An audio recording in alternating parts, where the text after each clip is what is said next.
What's happening, my people? So it's your boy ChanceJolivette, aka Smooth, back with another video, man. So today we are here with Power Book 2 Ghost, Season 2, Episode 7. Force My Hand. So the premise of this video, of this episode, is Tariq finds himself on a quest for normalcy, forever just out of reach. As he returns to school, Tariq searches for evidence to prove his innocence with the help of his loyal friends Davis and Saxe.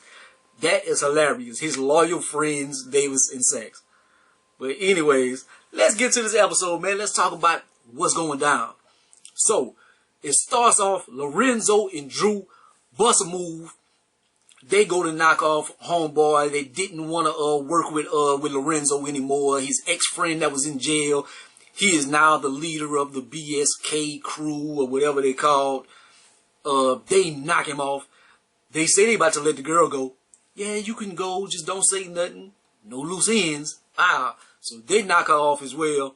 So it is. And Drew, he wasn't ready for that. Like he did kill the other dude, but when they killed the girl, that was like too much for him. He's like, oh shit, oh it pops. No loose ends. Remember, no loose ends. Remember that. Okay. Monet is visited by a woman. Just in case this is important information, she's talking about Frank. And Frank is gone. Is Frank the contractor that she killed for the money? I don't know. But this woman man, that's homegirl from New York Undercover. I think that's who that was, man. New York Undercover used to be the shit. But anyways, okay. Saxe and Davis get surveillance footage of the murder. So of Rodriguez. It's not Tariq, but Saxe is still, oh look at you. That's not me. He knows who it is, and if he can be cleared. But he can't tell it's Kane. And then the fact of the matter is, if he does tell, okay, yeah, Kane is the one killed, then he did kill Jabari in front of Kane.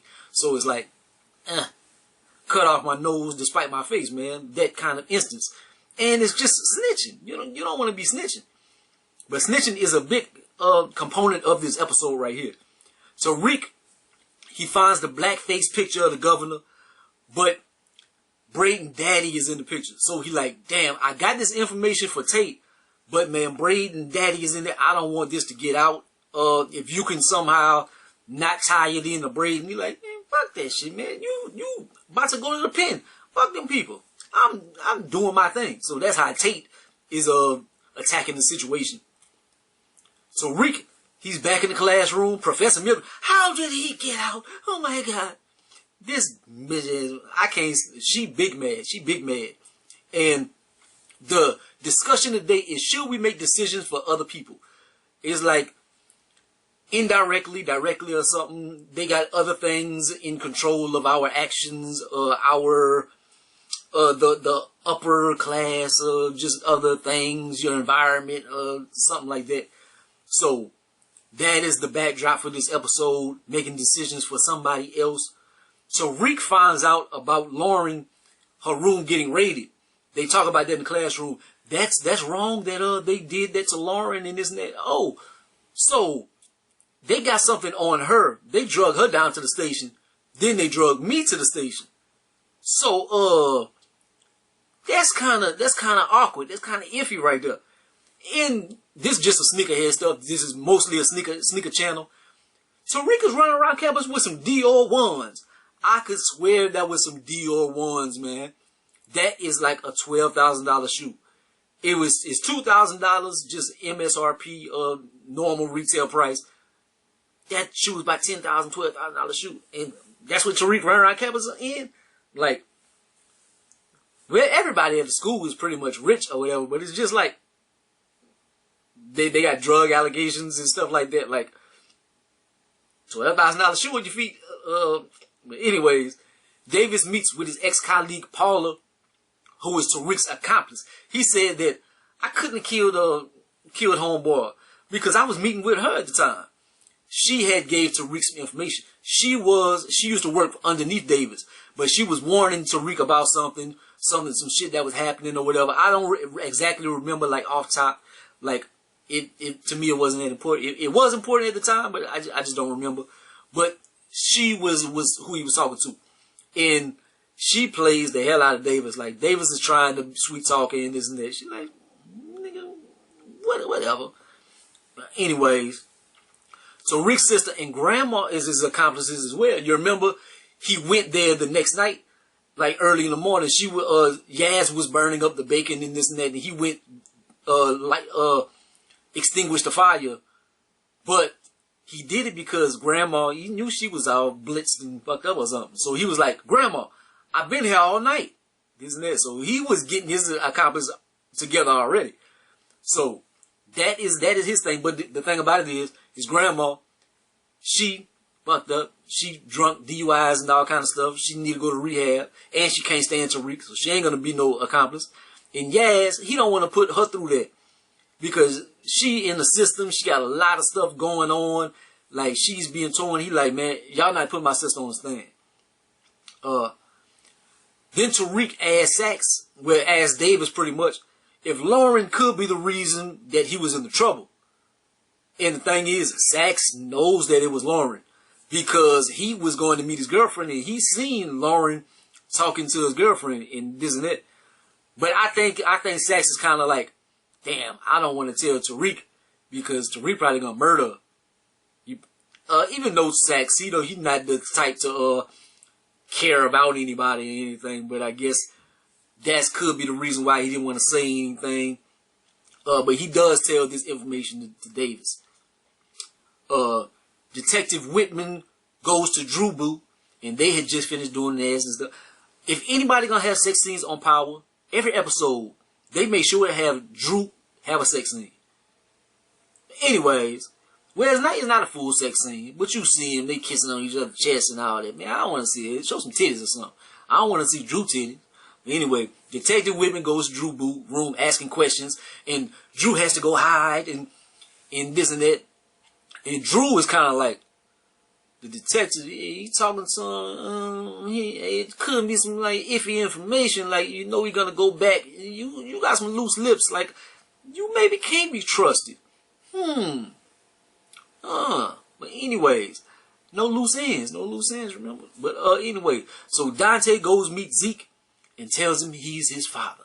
Like, you got one shoe, one foot that's half size bigger than the other one, and your name is from a Bible verse and stuff. I had this tattoo since I was 16 years old and stuff. Go ask your mama. What mama he gonna go ask? He thinks somebody else. He think his aunt is his mama. Like, is Dante expecting he not gonna go ask Monet? He don't know Monet's mama. But anyway, so it's some more shit for Zeke to have to go through. Zeke already in being torn, like he ain't gonna go pro. He already his mind is so fucked up. But anyway, so the dean goes to Professor Milgram. There are rumors going around the campus, and you won't be able to speak at the memorial. And Tate goes and he saves her ass. He's like, that's very sexist of you and for y'all to be doing this and that. And so they like, oh, never mind. You can speak at the memorial or whatever. Tate trying to get them skins. That's what he on.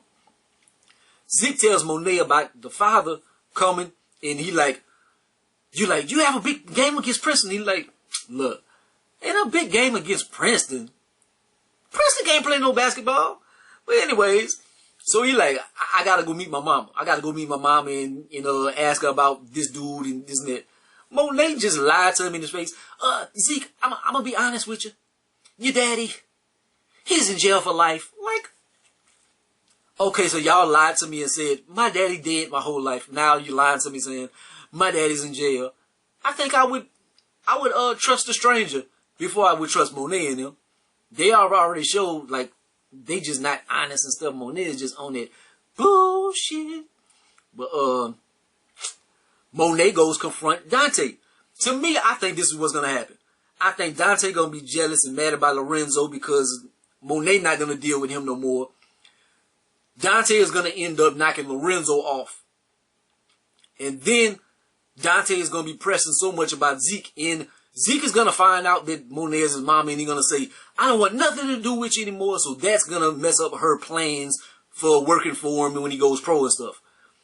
And so what's going to happen then is Monet is going to kill Dante. And then I think the family is all going to find out about Monet stuff and Zeke. And they're all going to leave Monet alone. That's my prediction. That's my prediction. And the Takana family will fall. I think that's what's going to happen. Anyways, so Rick meets with Samika Washington. And, like, that's crazy because she like, did you kill Rodriguez? I didn't kill Rodriguez, so did you kill Jabari? And he couldn't lie. He was, but I had to. Like, why did you admit to Samika that you killed Jabari? And then she offers him a deal. She's like, we can get you a deal for 5 years and this and that if you tell the person. But he like, okay, 5 years, you say that's not that bad. But my sister is in the system. And my grandmother and them is in the streets. If I put that snitch tag on myself and then it's going to fall on them, they're going to have a hard time. You don't know what's going to happen to them. They can be killed or something in these streets. So you're like, I can't do that. I can't do that, man. And I don't want to be no snitch. I'm from the streets. He's not from the streets. Mecca and Lorenzo, they finally meet. So Kane brings them together and stuff. Yo, gonna be nice working with you and stuff. So he's I can't wait to see them fight. I want to see them fight to the death, like Ghost and Kanan tried to fight when they was in the fire or something. Have one of them big slug fest or whatever. Jabari Memorial, it is happening. They have the dinner or whatever. Carrie's still hating big. She talking shit. Lauren, he's a drug dealer.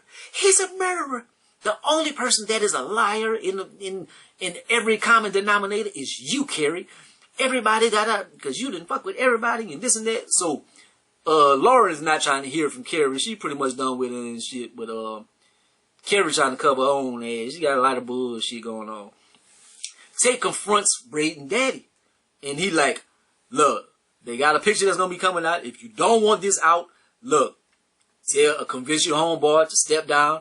I don't take kindly to threats. He say something about blackmail. Oh yeah, I don't take kindly to blackmail. But what about blackface? And then, like, fucking prick. but Tate, yeah, that's the only time I was actually rooting for Tate. I'm like, I don't like Braden Daddy, bitch ass nigga. But anyway, Carrie wants to speak so bad to the memorial. She goes on the stage. And yes, Jabari, he was this and he was so incredible. Oh, that's the bitch from the first book. Oh, she was a freak. Oh, that's who Jabari was talking about. Oh, I heard rumors about her. Oh, she's sucking Zeke's. And she, I gotta go. She runs off the stage and everything. Tate goes running behind her and like, he trying to get them skins and he go talk to her. He like, don't feel bad, man. Yes, it is bad, but you gotta bounce back and this and that. And I'll tell you the real reason why I was here. It was because I had some dirt on a politician or on somebody, and I was trying to get my position back. So our stories are never finished in politics or whatever, and your story is never finished as well. He trying to uplift her or whatever and get the draws down. That's all that was about. Lauren goes meets Tariq, and she's like, I'm sorry about this and that. Diane pops out, and she like, oh, my bad. Tariq, nah, come on. And he like, yeah, Lauren, it's all good, but you gotta go. My lawyer told me I can't talk to you. That he played the hell out of Lauren. She kind of deserved it. She was on some bullshit, but I don't know, in her position or whatever. She green. She don't know nothing about the streets, and she don't know about everything that's going on or whatever. She's scared, nervous or whatever. But then Diane, she spills her heart to Tariq, and she talks about how she got her daddy free, but now they hate each other, and the family is worst off, and she wants to go to school. Kane, she don't know what that nigga want to do. Drew, he just want to suck dick. But they like, I wanted to come to school with you. I don't want to go to St. John's. I want to be around you. You're like, yeah, well, you know Monet ain't going for that. You and Monet not working together no more, and I want you. And so she come on to Tariq, and he like, look, are you sure you want to do this? And you cannot tell Monet. And I think he takes her virginity. Like, I don't know. They didn't show any sex scene or anything. She just gave him some pecks on the lips. But I think he might have got the draws. He might have got the draws. But Drew calls Kane stupid. He like, you stupid. You just a lap dog. You ain't never gonna be top dog and stuff. What did you tell me? And so they end up fighting. I thought Kane was about to beat his ass. It wasn't like a big old nasty fight or anything. They broke a few things, but Kane got on top of him. But Kane didn't get to put the paws on him too much. Lorenzo picked him up off of him and stuff. And then he spills the beans. Kane spills the beans about Everett. Your boyfriend got loose lips and this and that. He gonna get knocked off. Loose ends. But they cross-examined Yaz, and they put that little girl through hell. Like, at first it looked like he was good. Like, yeah, Tariq, he came downstairs and he did the fire and stuff. But then last night we went to the store and this and that, but he wasn't there yet. So the time frames don't actually match. So he like, we not putting my sister on the stand. I don't care what y'all want to do. We not using her. I'm not putting her through all that. Samika tries to convince Saxe to tell Tariq to make a deal. Tell him to make a deal. He's gonna go and blah blah blah blah. But they doing all that behind Davis' back. Davis don't take deals. Then Drew actually goes to kill Everett. He goes to try to kill him, man. But then a text saves his life. He's like, "What are you doing? I sure do miss you." He's like, "Damn, I can't kill him now. I miss you too, baby." Zeke tells Diane what happens to him. I'm trying to think. I know I missed something. Maybe. No. I'm on time. But Zeke tells Diane about some dude that ran up on him and say he was his daddy and stuff. But he like, some doors don't need to be open. Like, I'm not worrying about this. This was what I thought I missed. Kane threatens Davis. Davis gets in his car. Kane is in the back seat. And he has a gun to his head. He like, "Nigga, ain't no information better come out or else you're gonna be dead. You, Tariq gotta take the fall." And he like, "Tariq didn't snitch on you. And evidently you are the shooter. And Tariq didn't do it. And I'm putting all this together because you got the gun to my head. So you the guilty party." And then whenever he finally gets out of there, he like, as long as the money rolling in, nothing gonna happen. And tell your mama, Kane, like, Kane is so stupid. Monet gives Lorenzo some booty. She finally gives him some booty. Then a whole black ops team rolls up on BSK and takes them all out. Like, they come through like Rainbow Squad, what Call of Duty and shit. They come through like Call of Duty on them bars and kill their whole squad. They try to text Lorenzo, the job is done or whatever. Then Monet is getting a text on her phone. Dante want to holler at her or whatever. He's trying to get that old ting back. Everybody comes at Tariq with a deal. Like, you got to do this deal and everything's going to be 5 years. My daddy was somebody who always protected himself or something. And if I'm going to be like him or I'm going to be better than him or whatever, blase, I'm not going to be no snitch. I'm not doing this. We ain't taking no deal. And Saxe and Davis, they find some important info out for Tariq's case. Because they like, who was advising Lauren and stuff? It was Carrie. So she was the one that had heat on her back. So she advised Lauren to get it off her back and set Kane up and stuff. I mean, set Tariq up and stuff. So it was some bullshit. That is gonna be what saves Tariq. Kane runs up on Tariq and he like, "Yo, I need some product. I need some money. My trial is tomorrow or something." We ain't got it. You ain't getting no product. You got to get some money another way. Like, damn, how you gonna do that? So now he's in a bad space. He like, damn, he got to find some money. And Davis meets Carrie. She could be the key to winning him the case, because he like, what a tangle web we weave. You know the ethics board, that's wrong what you did using Lauren and this and that. And so they going through it. Look like Tariq might beat it. But man, it's getting hot and heavy, man. They got a lot of shit going on. Hey, very much liking the episodes and shit, man. Hey, this getting heated. I want to see what happens. But What are your thoughts? Like, comment, subscribe. Don't be the greatest of the most hated. I usually talk to y'all a little bit after this, but man, the video is super long, so let's try to end this. Peace.